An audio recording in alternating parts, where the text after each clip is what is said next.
энергетика тармагы боюнча канча миллиард киловатт час өндүрдүк? Экспорт барбы, жокпу 2018-жылы? Биз полезный отпуск продукция негизи электроэнергияны 15 миллиард 472 миллион киловатт саат өндүрүлдү. Импорт кылган жокпузбу 2018-жылы?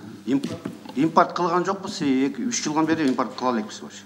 Импорт кылбасак, анда эмне үчүн 2 сом 16 тыйын тариф өзгөрбөй келет? Бул эми тарифтик саясат биздин карамабызга кирбейт. Ким барбы өкүл жокпу Картекте? Өкмөттүн токтомунда так жазылганда, эгерде импорт болсо, ошо импорттун баасын мындай орточо бааны алуу максатында 2 сом 16 тыйын коюлат деп. Эгерде импорт болсо, эмне үчүн 2 сом 16 тыйынды кармап турабыз дагы делечи? 700га өзүнчө киловатт баа, андан ашкан өзүнчө баа деп калктын башын айландырбай, бир тарифке токтош керек да. 1 сомдон да төлөгөнгө көпчүлүгү макул болуп калды окшойт.